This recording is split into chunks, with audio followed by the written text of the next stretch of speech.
नमस्कार विद्यार्थ्यांनो, आज आपण व्यवस्थापनाची जी प्रक्रिया आहे ही व्यवस्थापनाची प्रक्रिया आज आपण अभ्यासणार आहोत। या अगोदर आपण पाहिलेलं आहे की व्यवस्थापन म्हणजे इतरांकडून जी कार्य करून घेण्याची जी प्रक्रिया असते किंवा जी कार्य करून घेण्याची जी कला असते ती कला म्हणजे व्यवस्थापन। या व्यवस्थापनाअंतर्गत अनेक प्रकारची व्यवसायामध्ये जी कार्य आहेत ही कार्य करून घेतली जात असतात आणि त्या पद्धतीने वेगवेगळ्या ज्या कामांना गती आहे ती गती सुद्धा व्यवसायामध्ये या व्यवस्थापनामुळे येत असते। अशा व्यवस्थापनाची जी आवश्यकता आहे ती आवश्यकता या अगोदरच्या तासाला आपण अभ्यासलेली आहे। म्हणजे हे व्यवस्थापन व्यवसायाच्या दृष्टीने करणं का आवश्यक आहे, त्यासाठी काय काय करावं लागतं, ती आवश्यकता व्यवसायापुरतीच फक्त मर्यादित आहे का ग्राहकांपुरते समाजासाठी या सर्वच ठिकाणी व्यवस्थापनाची जी आवश्यकता आहे ती अतिशय महत्त्वाची आहे। या पद्धतीने आपण अभ्यासलेले आहे। मग अशी जी व्यवस्थापनाची आवश्यकता आहे ती आवश्यकता प्रत्येक व्यवसायामध्ये, मग तो छोटा व्यवसाय असेल मोठा व्यवसाय असेल, प्रत्येक ठिकाणी व्यवसायामध्ये व्यवस्थापनाची म्हणजे मॅनेजमेंटची आवश्यकता अतिशय महत्त्वाची आहे। त्याचबरोबर फक्त व्यवसायापुरतीच ही मर्यादित नाही, तर ही जी आवश्यकता आहे ती आपल्या वैयक्तिक जीवनामध्ये सुद्धा विद्यार्थ्यांनो तेवढीच आवश्यकता आहे की जे व्यवस्थापन आहे हे व्यवस्थापन आपण आपल्या वैयक्तिक जीवनाचं सुद्धा करू शकतो। आणि त्या पद्धतीने जर आपण आपल्या वैयक्तिक जीवनाचं व्यवस्थापन जर योग्य पद्धतीने केलं तर आपण आपल्या जीवनामध्ये सुद्धा लवकर सक्सेस होऊ शकतो। यासाठी जे मॅनेजमेंट आहे व्यवस्थापन आहे हे व्यवसायाबरोबरच म्हणजे व्यावसायिक जीवनामध्ये केले जातेच, त्याचबरोबर विद्यार्थ्यांनो आपणही आपल्या वैयक्तिक जीवनामध्ये या पद्धतीने व्यवस्थापन करणं आवश्यक आहे, जेणेकरून आपल्याला प्रत्येक ठिकाणी लवकर यश येईल। या पद्धतीने आपण आपलं स्वतःचं जे व्यवस्थापन आहे मॅनेजमेंट आहे हे मॅनेजमेंट करणं अतिशय महत्त्वाचं आहे। आज आपण अभ्यासणार आहोत की व्यवस्थापनाची जी प्रक्रिया आहे ती प्रक्रिया कशा पद्धतीने असते, काय करावं लागतं, का आवश्यक आहे, ही व्यवस्थापनाची प्रक्रिया व्यवसायामध्ये का गरजेची आहे। तर अशी जी प्रक्रिया आहे ही व्यवस्थापनाची प्रक्रिया व्यवसायामध्ये सातत्याने चालत असते आणि या प्रक्रियेअंतर्गत व्यवसायामध्ये आपण वेगवेगळ्या प्रकारचे जे कार्य आहे हे कार्य सुद्धा योग्य पद्धतीने करत असतो। हे सर्व या प्रक्रियेअंतर्गत आपण अभ्यासणार आहोत। मग या पद्धतीने नियोजन असेल, निर्देशन असेल, नियंत्रण असेल, संघटन असेल, या सर्व कार्यांचा जो आढावा आहे हा आढावा आपण व्यवस्थापन प्रक्रियेअंतर्गत आपण अभ्यासणार आहोत। म्हणून आजच्या तासाला आपण व्यवस्थापनाची जी प्रक्रिया आहे ती व्यवस्थापनाची प्रक्रिया आपण अभ्यासणार आहोत। त्याला इंग्लिशमध्ये आपण म्हणतो मॅनेजमेंट प्रोसेस। मग अशी जी व्यवस्थापनाची प्रक्रिया थोडक्यात की व्यवस्थापन प्रक्रिया म्हणजे आपण व्यवसायामध्ये अनेक प्रकारचे जे कार्य करतो ते कार्य योग्य पद्धतीने केले जातात किंवा नाही, मग यासाठी जी कार्यप्रणाली राबवली जाते त्यास व्यवस्थापन प्रक्रिया असे म्हणतात। थोडक्यात की व्यवस्थापन प्रक्रिया म्हणजे की आपण व्यावसायिक जीवनामध्ये अनेक प्रकारचे जे कार्य करतो त्या कार्याची थोडक्यात क्रिया म्हणजे व्यवस्थापन प्रक्रिया। तर अशी व्यवस्थापन जी प्रक्रिया आहे मॅनेजमेंट प्रोसेस आहे, ही मॅनेजमेंट प्रोसेस व्यवसायामध्ये सातत्याने केली जाते। मग अशी जी प्रक्रिया आहे या प्रक्रियेअंतर्गत व्यवसायाअंतर्गत जी प्रक्रिया राबवण्यात येते, मग या प्रक्रियेमुळे व्यवसायाला मोठ्या प्रमाणात जो प्रॉफिट आहे, फायदा आहे, हा फायदा मोठ्या प्रमाणात होत असतो। म्हणून ही जी व्यवस्थापनाची प्रक्रिया आहे ती प्रत्येक व्यवसायामध्ये चालू ठेवणे अतिशय महत्त्वाचं आहे।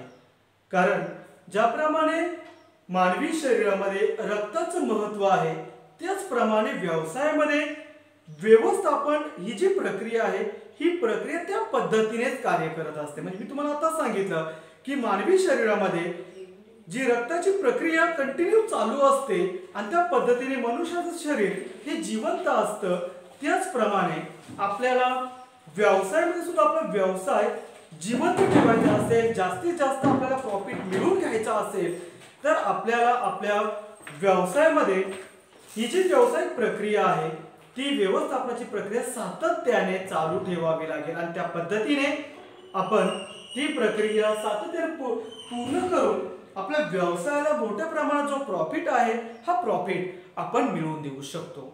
म्हणून अशी जी प्रक्रिया आहे अशी प्रक्रिया व्यवसायामध्ये सातत्याने चालू असते.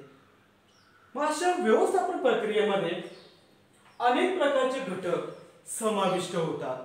हे घटक आपल्याला अभ्यासायचे आहेत. म्हणजे व्यवस्थापन प्रक्रिया जरी सातत्याने चालू असली तरी अशा व्यवस्थापन प्रक्रियेमध्ये वेगवेगळ्या प्रकारचे जे घटक आहेत ते समाविष्ट होत असतात.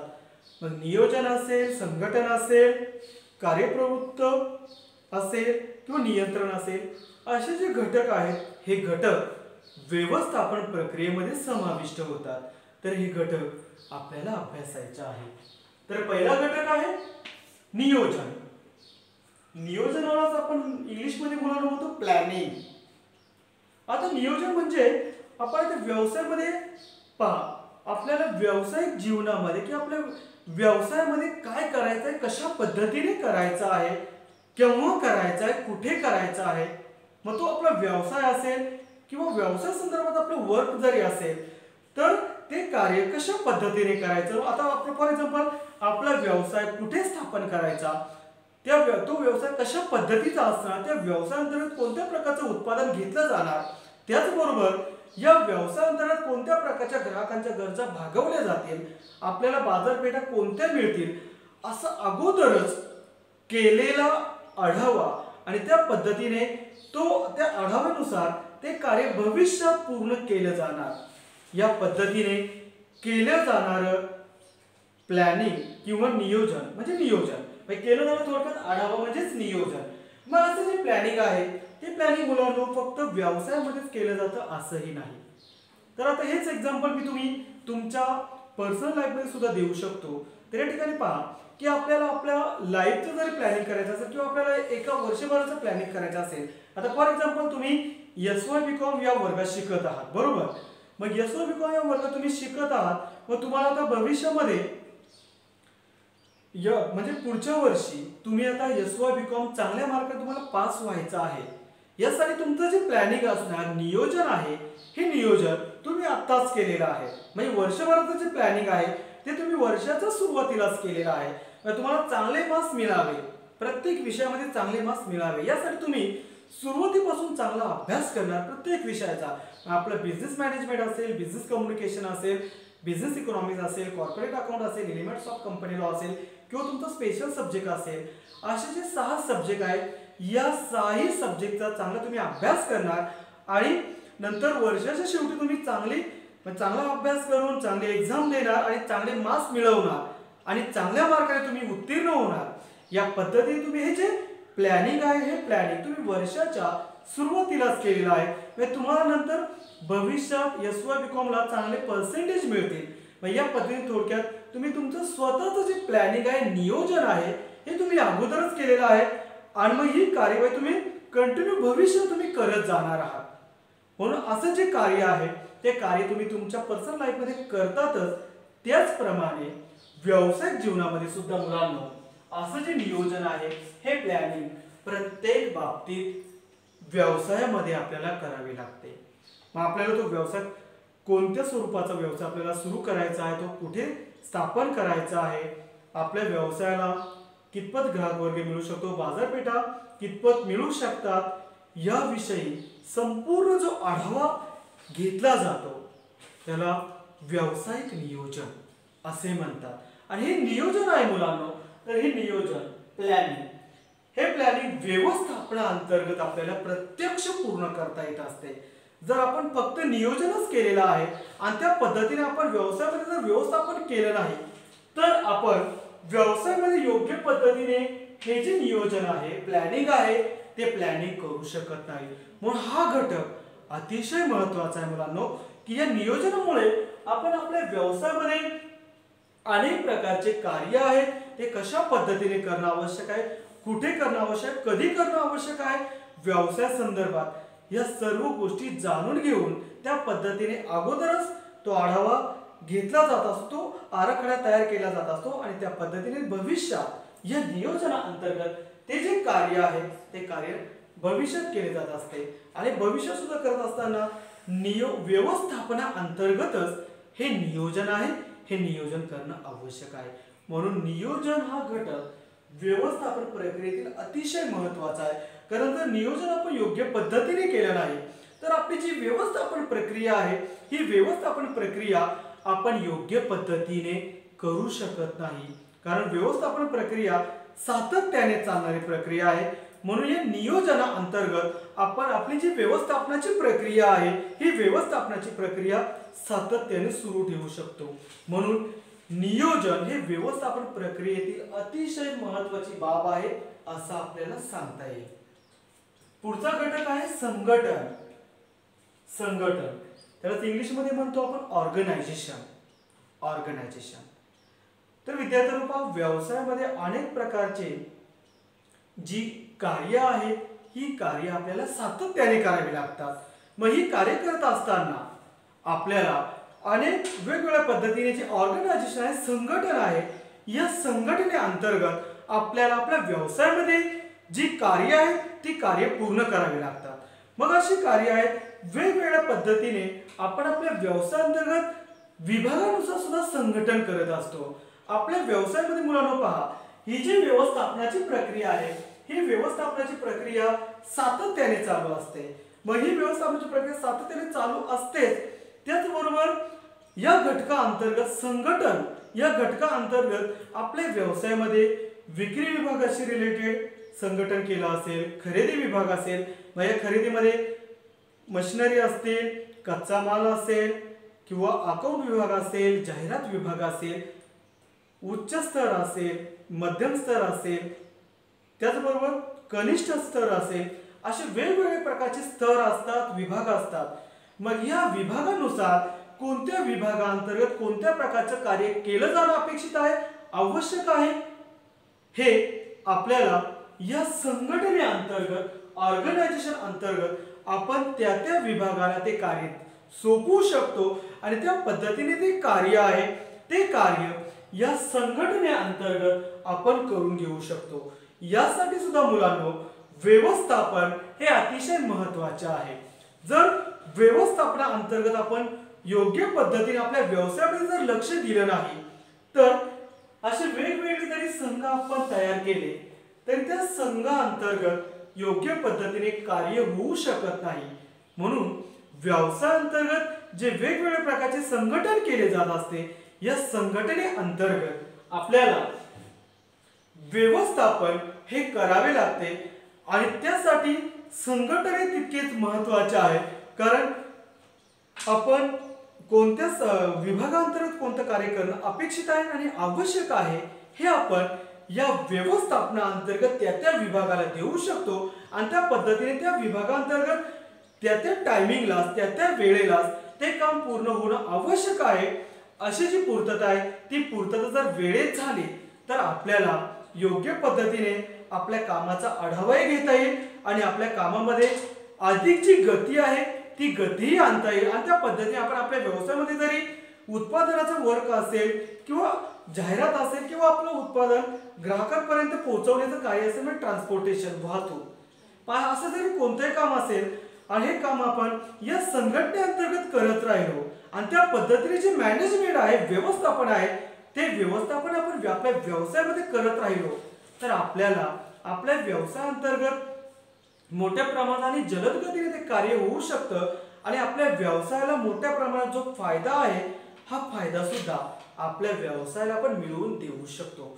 म्हणून हे जे संघटन आहे, ऑर्गनायझेशन आहे, हा घटक व्यवस्थापन प्रक्रियेत अतिशय महत्त्वाची जी भूमिका आहे ती भूमिका बजावत असतो, कारण या संघटनेमुळे व्यवसायामध्ये कोणकोणते घटक आहेत, त्या घटकांतर्गत कोणकोणत्या पद्धतीने कार्य करावे लागते हे कार्य सुद्धा या संघटने अंतर्गत आपण सोपवू शकतो आणि ते त्या कार्याला व्यवस्थापनाची योग्य अशी दिशा देऊन आपण सर्व जे कार्य आहे ते कार्य करून घेऊ शकतो.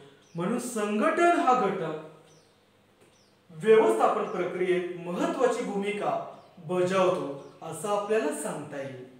पुढचा घटक आहे मुलांनो, कार्यप्रवृत्त करणे. कार्यप्रवृत्त करणे त्याला इंग्लिश मध्ये म्हणतो आपण मोटिवेशन. मोटिवेशन. तर विद्यार्थ्यांनो पहा की आता आपल्या व्यवसायामध्ये अनेक प्रकारचे कर्मचारी कार्यरत असतात.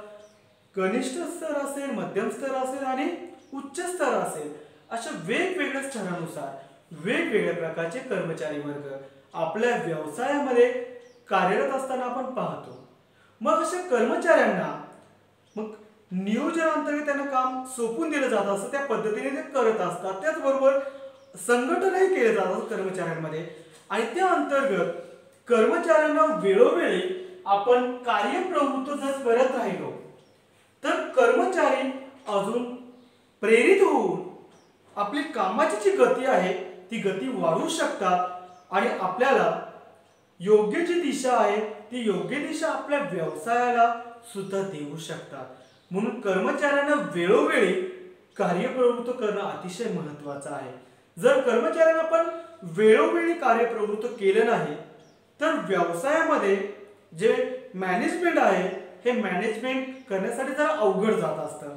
म्हणून या मॅनेजमेंट अंतर्गत, व्यवस्थापनाअंतर्गत प्रत्येक विभागातील कर्मचाऱ्यांना वेळोवेळी कार्यप्रवृत्त करणे, मोटिवेशन करणं आवश्यक आहे. मोटिवेशनमुळे, कार्यप्रवृत्त केल्यामुळे कर्मचारी आनंदी होऊन, उत्साही होऊन अजून जलद गतीने ते काम करू शकतो. म्हणून व्यवस्थापन प्रक्रियेत हा घटक अतिशय जी महत्वाची भूमिका आहे ती महत्वाची भूमिका कर्मचाऱ्यांच्या दृष्टीने बजावत असतो. कारण कर्मचाऱ्यांनी जर कार्यप्रवृत्त केले नाही तर कर्मचारी आपल्या कामाकडे दुर्लक्ष पण करू शकतात. म्हणून वेळोवेळी कर्मचाऱ्यांना कार्यप्रवृत्त करणं आवश्यक आहे. आताच एक्झाम्पल जर तुमचं मुलांना द्यायचं झालं तर तुमचं सुद्धा या पद्धतीने देता येईल की वेळोवेळी आम्ही तुम्हाला पहा की मुलांनो आता एक्झाम येईल, तुम्ही अभ्यास करा. ही एक्झाम इंटरनल एक्झाम असेल, आपली विद्यापीठाची एक्झाम असेल, त्या पद्धतीने आम्ही तुम्हाला सतत सांगत असतो. म्हणजे तुम्हाला आम्ही कार्यप्रवृत्त करत असतो, मोटिवेट करत असतो की मुलांनो आता जास्त अभ्यास करा, तुम्हाला इंटरनल एक्झाम द्यायची आहे, त्याचबरोबर नंतर तुम्हाला विद्यापीठाची एक्झाम द्यायची आहे, तुमची प्रॅक्टिकल एक्झाम आहे. या पद्धतीने आम्ही तुम्हाला अगोदरच, मग ती एक्झाम येण्याच्या अगोदरच आम्ही तुम्हाला मोटिवेशन करत असतो की मुलांनो या पद्धतीने अभ्यास करा, त्या पद्धतीने अभ्यास करा.